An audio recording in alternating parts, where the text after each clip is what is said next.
Morning, everybody. Morning. You all at a safe distance? Yeah, we was laughing about it last week. We're not now. I'm just going to introduce myself. So my name's Russell Smith. I'm going to speak pretty quickly this morning. I'm going to try and get through this as quickly as I can because I know there's a load of questions. I usually dwell on this somewhat. I won't now. 21 years in HR. I've been with Avensure. I'm now into my 9th year. The tribunal cases, it's now getting up towards 750. I dealt with 2 on Wednesday. Just to give you an idea where we are with the court system as well, both of them have been postponed indefinitely, so that's just another delay. So you've got 2 guys who were in tribunal, both worried, and the cases have now been suspended and delayed, so this could drag on until November, December. And I'll come on to the tribunal situation a bit more later on. So what I've done is just a bit about us. I'm a consultant for Avensure. I've met most of you before. We're a national employment law, HR, health and safety company. So we look after anything and everything, anybody of any size. I know we've got clients in the room today. I dealt with a pub yesterday. She's only got 2 staff, but she's worried. She came on board, strange, with 2 staff that she's going to get rid of. Then we deal with kind of corporates, academy schools, things like that, where they're into the hundreds. So what I've done is I've put together 8 points that I'm just going to run through. I can't read my screen there, so I'm going to have to do it off that one. And I'm just going to read through it, and I'm just going to explain a few options that you've all got in the room, but just make sure that you get it right. I wrote this on Tuesday night before I went off to Scotland, and it's changed already since, so that just gives you an idea of how our world's changing, which means yours is as well. I knew on Tuesday that the schools would be closed at some point, so I've put in a bit about flexible working, and then we found out on Wednesday that the schools were closing, so it's all applicable. But just on that, we assure, and we all know, we all read the news, we all listen, we all read the papers.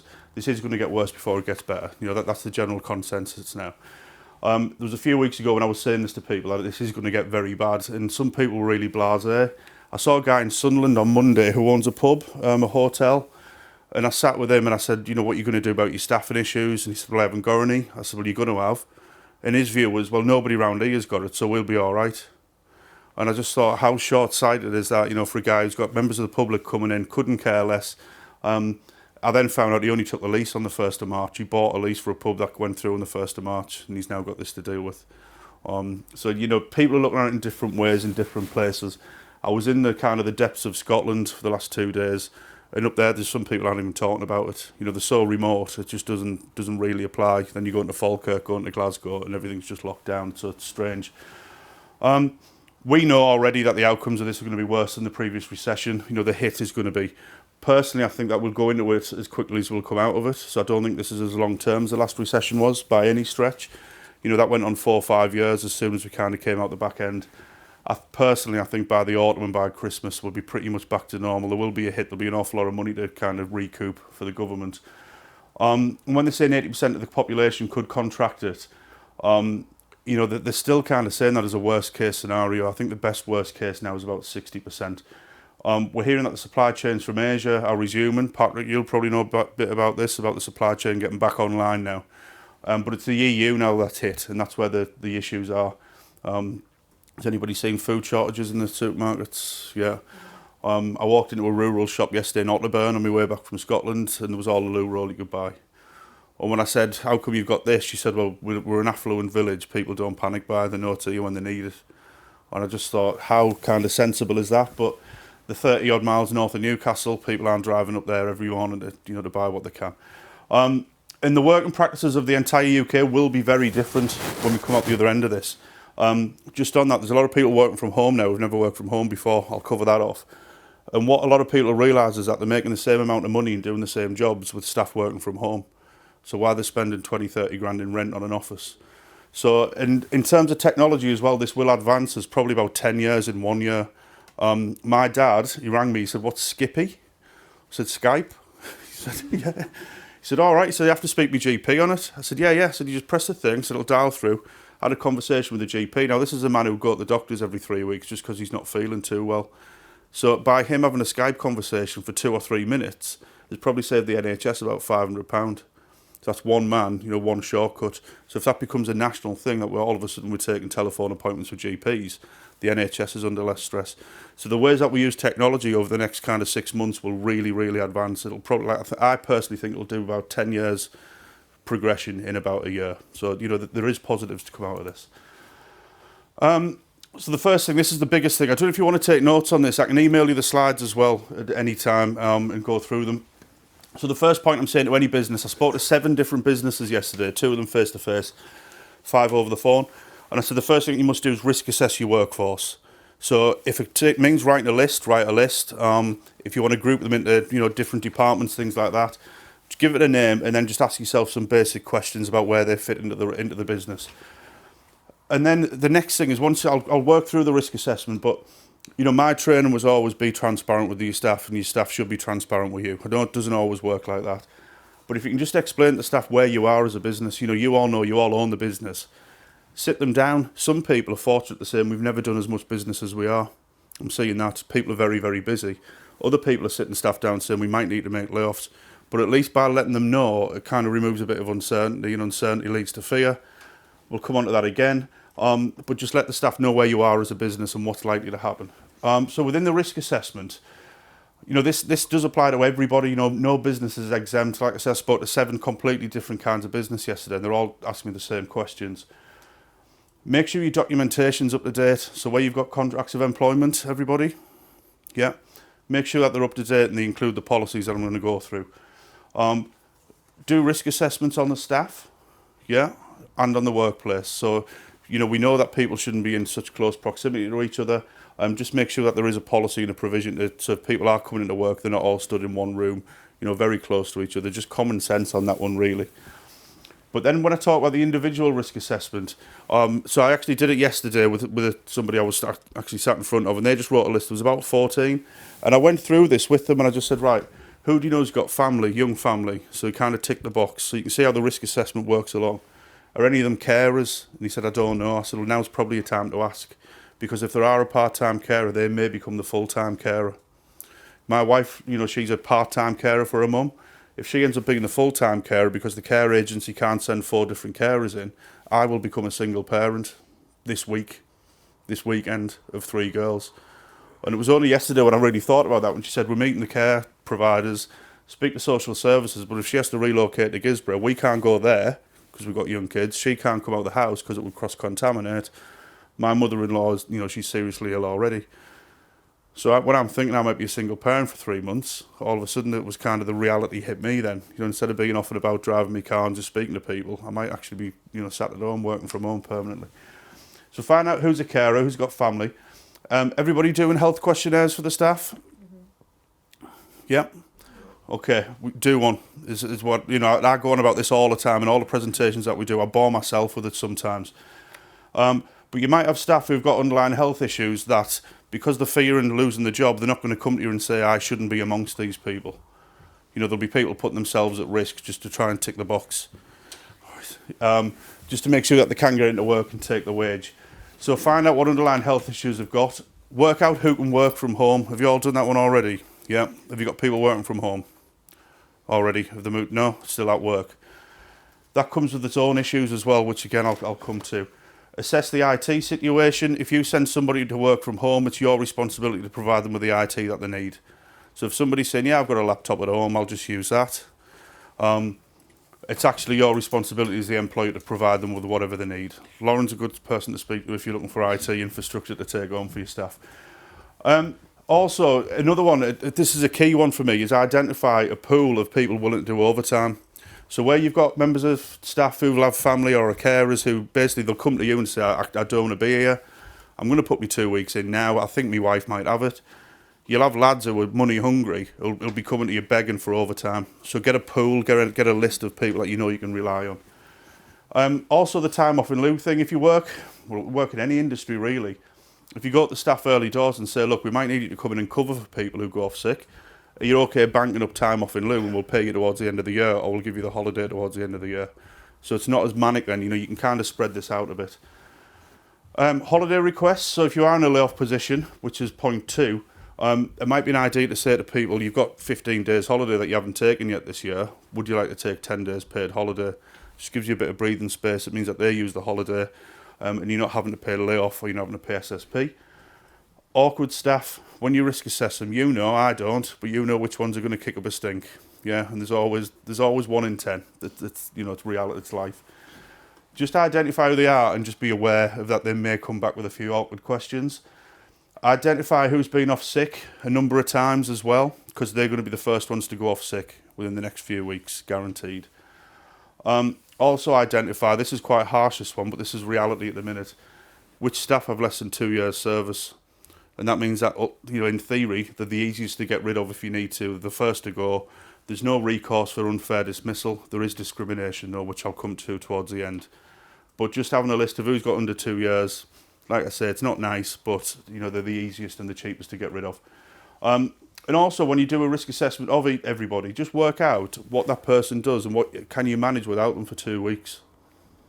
So this is going to identify an awful lot of crossover in the workplace, and it's also going to identify an awful lot of gaps. So where everybody's been doing the same thing forever and everything just ticks along, you might find that by taking one person out and you actually look at what they do, would basically bring the business to a halt.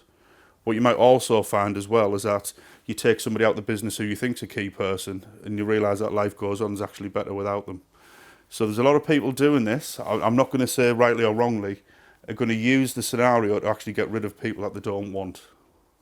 Because it's going to be an easier route, and that's the reality of it. Keep your workforce updated on a regular basis. And like I say, always try and be as transparent as possible. You might have trade union involvement. You might have trade union involvement that you weren't prepared for or ready for. Unison are busy at the minute, and Unison will take anybody. So people may well have joined as this kicked off. We don't know. They don't have to tell you. You do have to recognise trade union involvement in the workplace. So just be ready. Any questions on that one? No?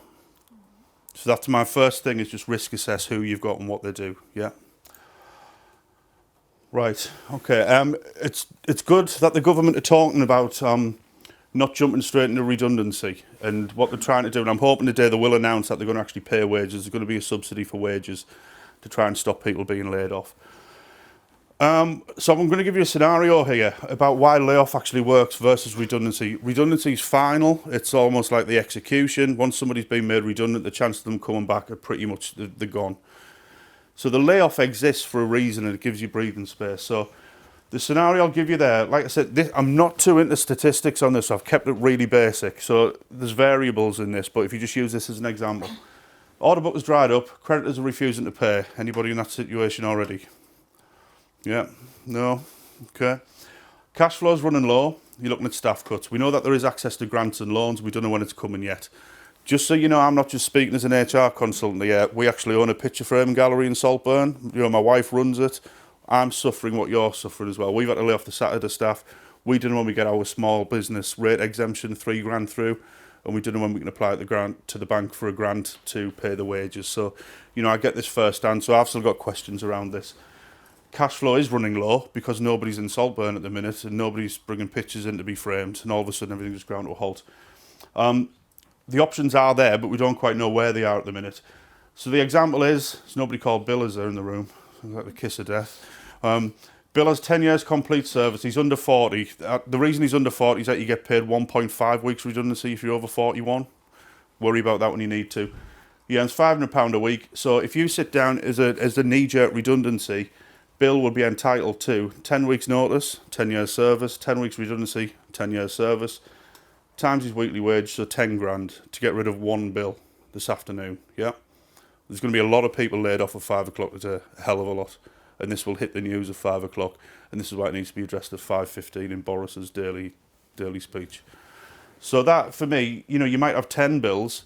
If you've got £100,000 sat in the bank, then you've got a lot of money in the bank, but do you really want to be spending it on redundancy when what we should be looking at is short-term work and layoff policy? Yeah.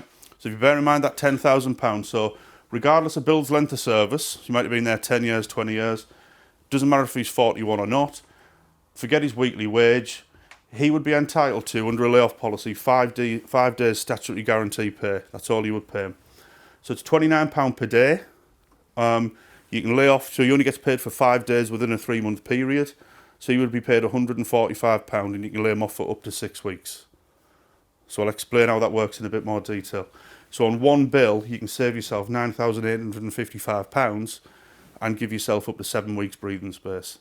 This may be, I'm not going to say it's be come and gone by then, but it'll be a very different picture in 6 weeks' time. Yeah? Everybody all right with that? Yeah. Can you see how the working out works? See how the offset's totally different, yeah? There are rules around it. So the policy must be contractual, it must be signed and agreed by the employee. I've got one there. So that's a layoff policy that would sit in a handbook or a contract, and it just says if we are unable to provide you with work, you may need to lay off for a period of time or reduce your working week while we try to resolve the situation. If you are laid off work, you'll receive either a statutory guarantee pay or your normal basic wage, whichever is the lower. So that comes in at that £29 per day. There are other things around it, but that's basically the gist of it. After 4 consecutive weeks of layoff, the employee has the automatic right to request redundancy. So you have to be careful of that. This all works within a 13-week period, so this will all be done within this quarter. I can't see this dragging on to the next quarter and being restarted. So you can either have 4 consecutive weeks or 6 non-consecutive weeks in any 13-week period. So the scenario I'd give is you're laid off today at 5 o'clock, you'd lay me off for 3 weeks and you'd pay me £145 for the first 5 days. I can go and claim benefits, I can work elsewhere. You then bring me back in for maybe a week, part week, and that would be the break. And then you can lay me off for another 3 weeks, and then I can request redundancy. So that's a 7-week period. You could bring me back in for 2 if you wanted to pay me 2 weeks in the middle, but you can only do it for 6 weeks. But the money saving in this is saving businesses as we speak. You know, this is all I dealt with yesterday. I had 7 conversations with 7 different businesses, and they were all around this and exercising this. If you haven't got it, in theory, you can't use it. Yeah, that's the bottom line on it. And it must be contractual. Somebody at some point must have signed to say they've read and understood this. Have to have. But it's not too late. So the pub I took in yesterday morning, she came on board with us. I'm not telling you what we do here, but she came on board with us, and by 3 o'clock yesterday afternoon, we'd sent her a template contract and that policy, and the staff signed it when they came into work last night. She's not laying them off yet, but she's in a position where she can do, and it'll be legal. So you can put this in at any time. The beauty, not the beauty, I'm using the wrong terminology there. The difference now to the recession is that everybody's in the same position. So if you're going to a guy and say, we need you to sign this because we might need to lay you off correctly, because we need to do things properly, they don't think, well, I'll go and work for him next door because, you know, the grass is greener. The grass isn't greener next door. It's exactly the same as what you stood on where you are. So because it's national, everybody's in the same boat.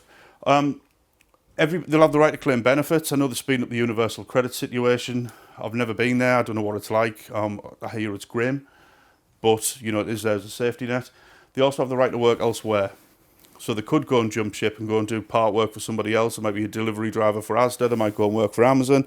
But they have the right to work elsewhere whilst you've laid them off. Some of them will find more secure positions. You know, you'll have somebody who's a IT engineer, somebody who works in a shop. You'll lay them off. They'll go and work as a delivery driver and think this is the best job I've ever had. And they will just migrate over into new employment. And therefore, they're not your problem. You've laid them off, but there's no redundancy because they've resigned.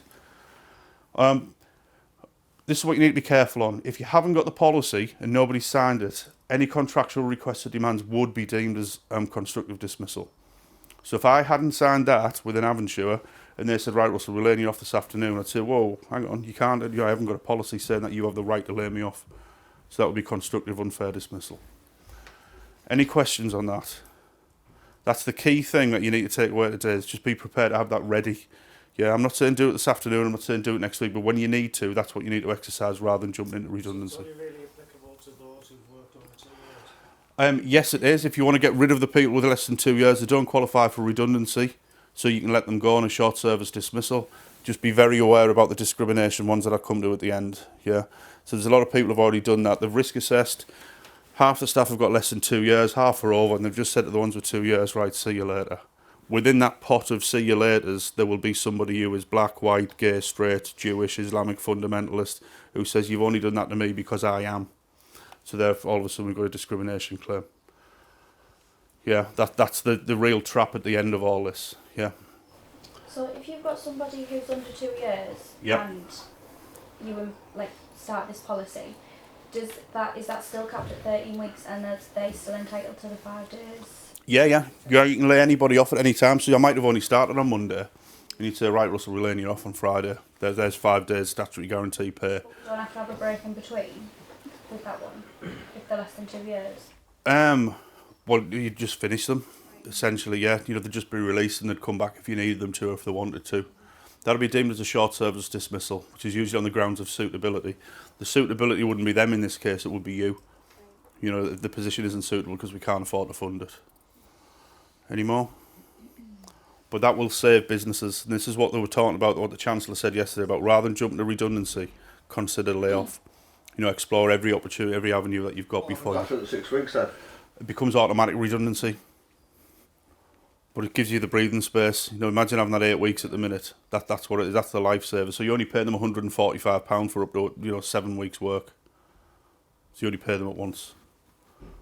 But the probability is that this is going to go for a few months at least, isn't it? So. I thought that, and then when the Prime Minister addresses the nation and said, I think we've brought the back of it in 12 weeks, he obviously knows something we don't. Because if I was running the country, I wouldn't put my on the line to say that.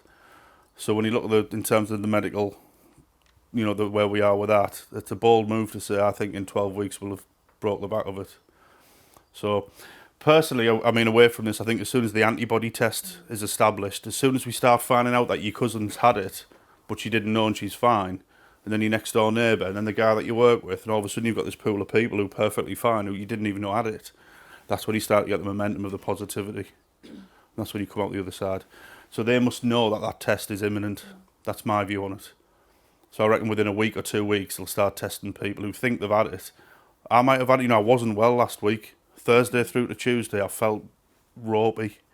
I may have had it, may not, I don't know. You know, I travel a lot, meet a lot of people. But if I got tested and said, right, you've had it, you can't get it again, great. You know, I can stand up here and say, look, I had it, I didn't even know I had it. And it just changes people's mindsets then into the other way. At the minute, we are on that curve going up where everybody's panicking. You know, I think as soon as the antibody thing's done, then people stop buying loo roll. You know, yeah. Any other questions on that? Everybody familiar with the process? Like I say, you must have the policy and it must be signed, but it's not too late. You can get that signed today. That's the reality. Some staff will whinge and say, I'm not signing that, they won't sign anything. We can navigate around that. The majority of staff will. Yep. Right, so that's kind of Saviour 1. Saviour 2 is a variation of contractual terms. So anybody who has a contract of employment, that's written in line with the ERA 1996. The ERA is the Employment Rights Act 1996. Should have the line just above where you sign. Reserve the right to review, revise, amend or replace. You can have that list can run on. The content of this document from time to time to reflect the changing needs of the business. Changing needs of the business, we used to talk about, say you merge premises. That would be a change. You'd expect somebody to go and work in a different office. We weren't talking about the world's come to a standstill and everybody thinks, you know, everybody's going to die. So the changing needs of the business at the minute are, we either need to shut the doors, we need to go into short-term work, and we need to change your hours, change the days that you work. Rate of pay, shift patterns, you know, there's a lot of people are trying to introduce 24-hour working, so rather than coming everybody's in the office 9 till 5, stagger the workforce, some come in from 5 till 10. And just different ways of working. So if you go back to the start when I said we'll come out of this working in a very different way, this is one of the reasons why. So people are exploring working from home, change the shift patterns. Usually, to amend a contract under that policy, you'd have to go for a 28-day consultation. That's the standard. My view is, and our view, and even ACAS is saying that'll probably be waived. You would rather try and protect 30 employees in your workplace by amending hours for a short space of time than saying, right, we're going into 28 days consultation, by which point the company's gone bust. So my view is, and I know tribunal judges, you know, they take the stick, but I think in a case like this where you have to do a forced change just to save the business and the employment, it's not going to be looked upon favourably for doing the process wrong, but I don't think you're going to be punished for it. So there's a lot of flexibility at the minute. Yeah? Is everybody familiar with that? Has anybody seen that before? These are all the things that we sign our lives away with and you never even read. And now they're the two key things that have come back that you're really going to rely on.